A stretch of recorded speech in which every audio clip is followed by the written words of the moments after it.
Yo, what's up mga tropa? Nagbabalik ulit tayo at ilang araw na nga ang makalipas no, hindi tayo nag-vlog kasi gusto ko maging masaya muna si Idol Rappi kasi nga napapansin ko nga ng mga nakaraang araw ay talagang nalulungkot siya. Gusto ko siyang pasayahin para sa video na to dahil nga idol na idol ko si Idol Rappi ay kukuha tayo sa kanya ng idea para sa vlog natin na to. Ang title ng vlog na to no, bakit nagsasara ang printing business by Sir Idol Rappi no? So ngayon meron siyang binigay na 5 mga tips dito kung bakit daw nagsasara. So i-apply natin yan sa realidad, sa tunay na buhay no, sa actual, sa real world. So bago ang lahat, inaanyayahan ko nga pala kayong mag-join dito sa ating ginawang group no. Sobrang dami na natin dito. Talagang nag-sharing tayo dito no. Hindi man ako yung sumasagot, pero madalas sumasagot talaga ako dito. Join lang kayo dito at wag niyo nang subukan mag-join kung kayo ay dami. So simulan na nga natin. So dito sa YouTube no, sobrang daming nagpo-post dito no kung bakit daw nagsasara ang printing business. Pero talagang number 1 talaga diyan si Idol. Talagang gagawin natin yung mga sinabi niya sa kanyang video. At meron pang nakalagay dito no, may isang vlogger din dito. Patok na patok, magkano ang puhunan? Negosyong walang lugi. Yan no, sasagutin ko yan ngayon. Ang negosyong walang lugi, tubo. Tubo ang ibenta mo, at least hindi ka bumenta, may tubo ka pa rin. Ayan no. Tubo ang ibenta mo kung gusto mong walang lugi. Kasi kung hindi mo nga mabenta, at least may tubo ka, di ba? So hindi na natin papanoodin ng eksaktong-eksakto yung video neto ni Idol Rappi dahil nag-take note na ako dito no, may mga timestamp ako dito no. So i-play lang natin yung mga kukonting clips lang. 1. Ito guys, yung bumibili ka ng mga mamahaling gamit, bumibili ka ng mamahaling printer, bumibili ka ng mga mamahaling cutter, tapos umuupa ka guys ng malalaking pwesto. Kaya ang nangyari yan guys, no, ang laki-laki ng pinuhunan mo, hirap na hirap kang bawiin. Sigurado yan guys sa mga viewers ko dito, no, na lagi kong sinasabi sa inyo na magsimula ka sa maliit. Kasi nga, great thing starts from small beginnings. So ayun no, napainggan nyo naman si Idol Rappi no, na sinabi niya dito na bumibili ng mamahaling gamit, mamahaling printer, mamahaling cutter, tapos umuupa ka pa ng malaking pwesto. Ayan yung number 1 na nagiging sanhi ng pagsasara ng inyong mga printing business. So i-apply natin yan sa realidad. So halimbawa ganito, bumili ka ng Epson 121 na sa halagang 8,500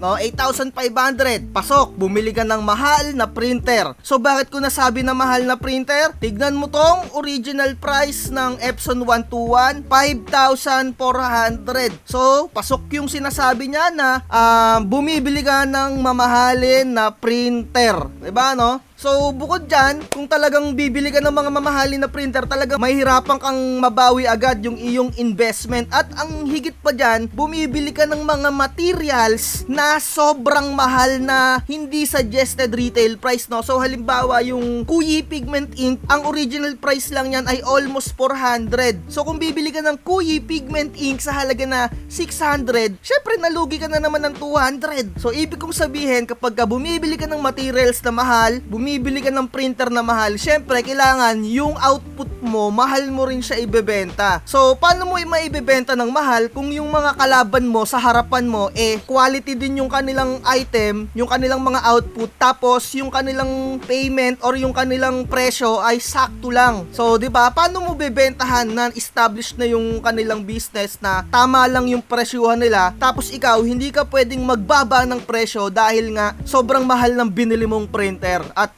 sobrang mahal ng mga consumables mo, like mahal na ink, mahal na photo paper, kung ano-ano pang mga mamahalin na binibili mo na swerte mong binili. So halimbawa, eto, bumili ka ng, eto nga no, yung sublimation ink 850, yung pigment ink 650. So pasok lahat ng mga sinabi talaga ni Idol no. Talagang tunay yung sinabi niya na dapat hindi ka bumibili ng mamahaling printer, hindi ka bumibili ng mamahaling cutter, dapat bumili ka ng eksaktong presyo lang. Kung ano talaga yung eksaktong presyo, yung suggested retail price. At makakagamit ka pa ng mga voucher, no? Maraming nakabili netong previous na 11/11 sale. Nabili nila yung Epson 121 na sa halagang 4,000 lang or yung iba 3,500, di ba? Napakamura. So, pasok na tayo sa number 1 na sinabi ni Idol Rappi, no? So, pangalawa, Number 2, binabagsak mo ang presyo ng inyong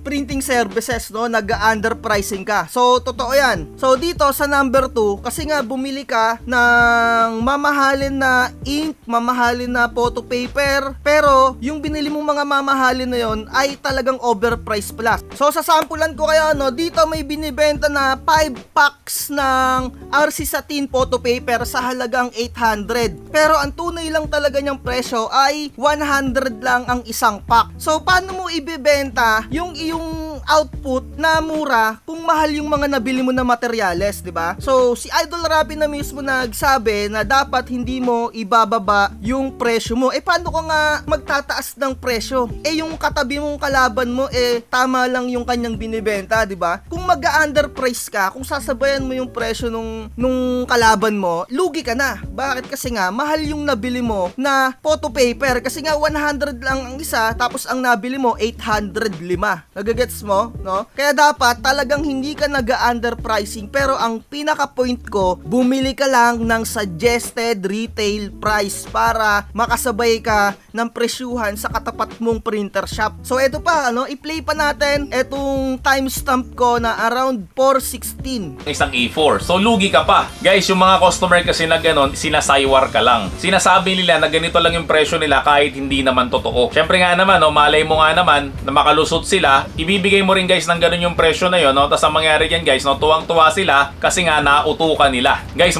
so narinig nyo, sinasaywar lang kayo. Kasi nga, kapag ka binigay ng presyo, ay akala mo, ayun na yung presyo na 8,500, yung isang printer, ay ang original price pala ay 5,400 lang. Kasi nga, sinasaywar ka lang. Hindi mo alam na yung printer pala na binibili mo na 8,500 ay 5,000 lang. Di nauto ka kung bumili ka.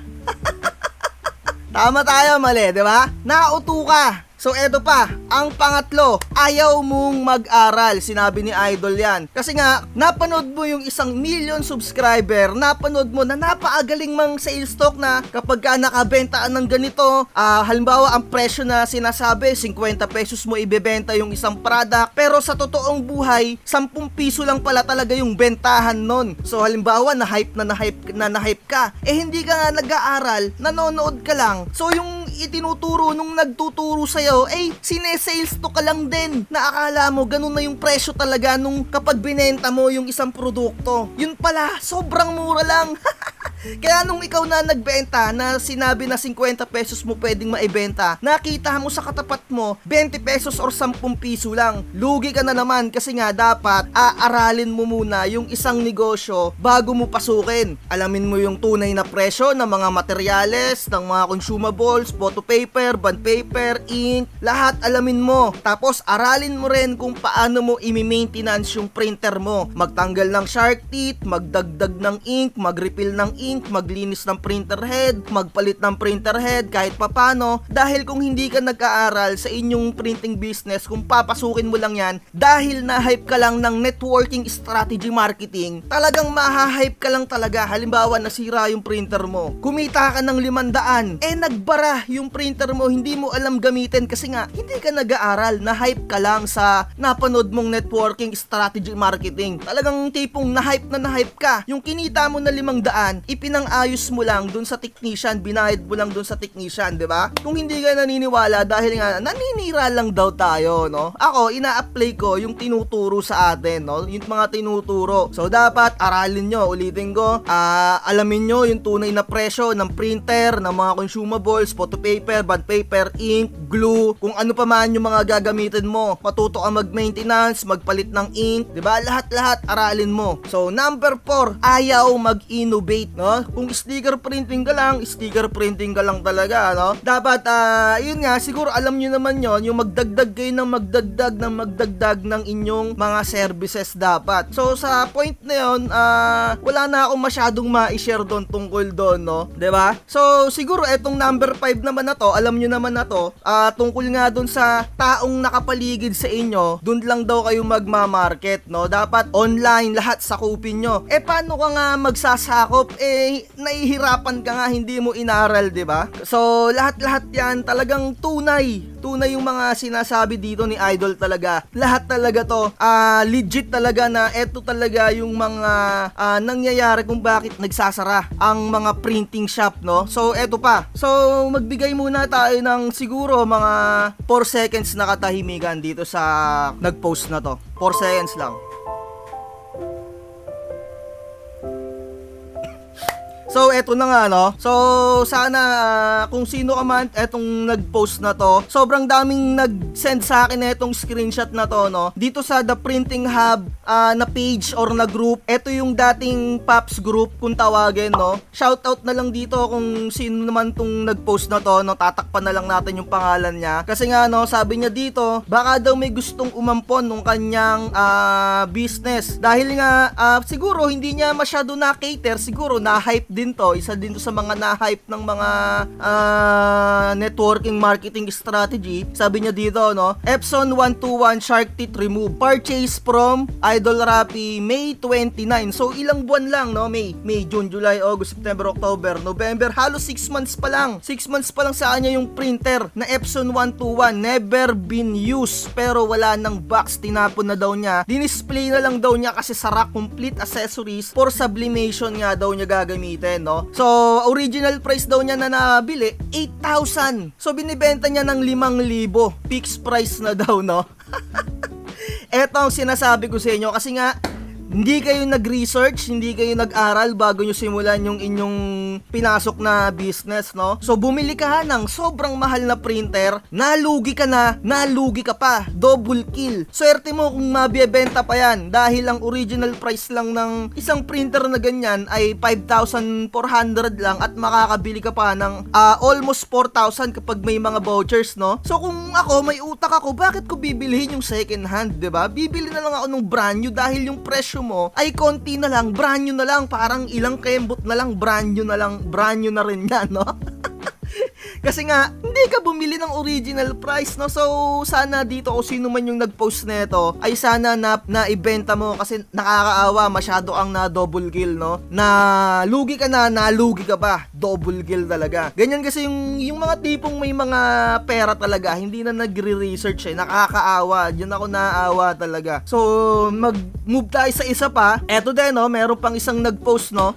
Selling din daw siya ng EcoTank 8050. Free na lang daw niya yung mga ibang item, no? Eto, no, sabi niya dito kasi pangarap daw talaga niya magkaroon ng printing business. Arts and crafts daw yung gusto niya. Gagamitin din daw niya sana to sa sublimation, pero parang kulang daw siya sa time, no? Kaya i-let go daw muna niya. Eto yung sinasabi ko sa inyo, no? Kung papasukin niyo yung isang business, huwag kayong magpapa-hype. Yung tipong hype kayo na akala nyo kapag yung isang tao bumenta, akala mo bebenta ka na rin. Hindi ganoon sa business na to, no? So, ayun, sana nabenta nyo yung mga produkto ninyo, yung mga printer nyo. At sinasabi ko nga sa inyo, aralin, bumili ng murang printer na saktong-sakto lang talaga sa presyo dahil ayun yung itinuro sa atin ni Idol, no? Ayun yung number 1 na tinuro sa atin. Kailangan hindi ka bumili ng mamahaling gamit, yung tama lang dapat yung presyo. So eto, no, idadagdag ko na lang din. Meron pang isang nag-chat sa akin.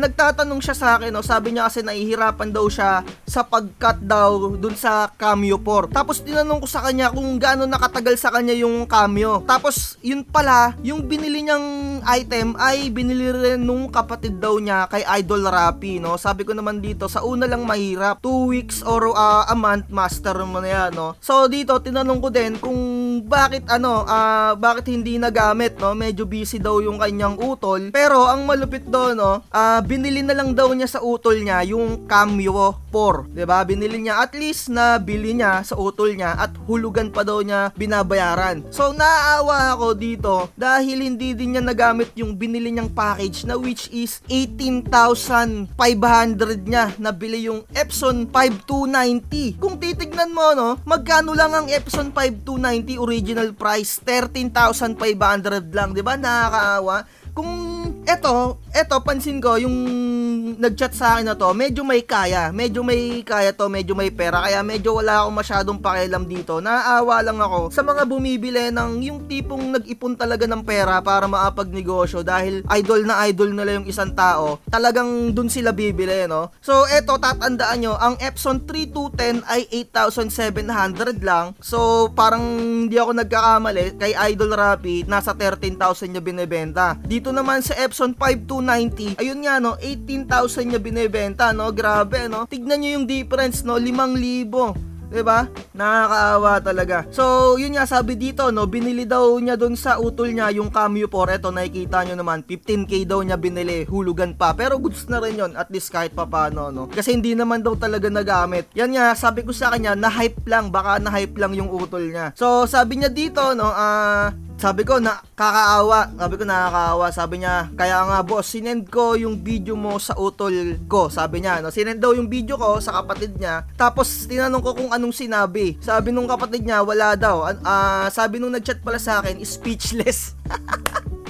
Wala, nabili na. Charge to experience ng utol ko. So, ayun nga talaga, charge to experience talaga, no? So, sabi niya dito, nagtanong din daw siya sa kay Idol kung ilan daw, siguro ilang months yung tawag na ito, ilang months daw yung warranty. So, sabi dito, no, 3 months daw yung warranty nung Cameo 4. So, eto, no, bilang kung wala kayong alam, kailangan bumibili lang kayo sa authorized dealer ng Silhouette or yung Cameo na inyong mga platter cutter, dahil kung hindi kayo mismo sa mga dealer bumibili, ay wala kayong mga warranty dyan. Yung 3 months na yan, parang pampalubag loob lang din siguro sa inyan, pero hindi natin sure. Pero sana naman, kung yung 3 months na yan ay nasiraan kayo ng Cameo 4, sana naman siguro palitan or ayusin or tulungan kung ano yung gagawin. Dahil kung sa mismong authorized seller ka talaga bibili, which is etong Arps and Craft, isa sa mga authorized dealer, sa kanila ay lifetime yung servicing ng tech support, lifetime. So 9 months din yung local warranty. So isipin nyo, no, 9 months sa original dealer, pero ay Idol, no, 3 months lang. So ayun yung tatandaan nyo, kailangan bumili lang kayo sa mga authorized seller. So sana nagkaroon kayo ng mga idea kung bakit nagsasara ang isang printing business, no. Kailangan i-research nyo ng i-research talaga. Research is the key. Tignan nyo, no, magkano ang Epson 121, 5,400. Magkano kay Idol? 8,500. Siya na mismo ang nagsabi, bumibili ka ng mamahaling gamit. So dapat ang bilin mo yung saktong presyo lang, no? Yung suggested retail price. To, no, 5,400, which is etong 3,210, paulit-ulit tayo, 8,700, and then kung eto nakikita nyo, 5,290, 13,495 na, which is nabili nga na itong nag-chat sa akin ng 18,500. So kung talagang pinag-ipunan mo yung isang bagay na yon at nakabili ka ng mahal tas nalugi ka lang, sayang yung pera mo, 'di ba? Isipin mo yung perang kinita mo talaga ng winwork around mo, hard-earned money, 'di ba? Tapos makikita mo na ganun lang pala yung presyo ng 13,500, sinong hindi manglulumo. Kung marami kang pera, ay talagang walang-wala sa'yo, na which is etong nag-chat sa akin. Feeling ko marami tong areps kasi tinanong ko kung anong sabi nung kuya daw niya, wala daw, speechless lang. So ayun lang, charge to experience. Kaya sinasabi ko sa inyo, mag-research, research is the key. Sana marami kayong matutunan dito sa video natin, kahit na medyo mahaba na. Like, share, and subscribe. Roll the outro. Bakit ang gahaman mo? Gusto mo sa'yo lahat na nakikita. Napakadorobo mo. Sa lahat ng kwento ikaw ang bida. Napakahirap mo na makontento. Lahat ng porsyento sinadya mo na masolo. Bakit ka ba ganito? Mamigay ka naman. Ugali nagkahaman.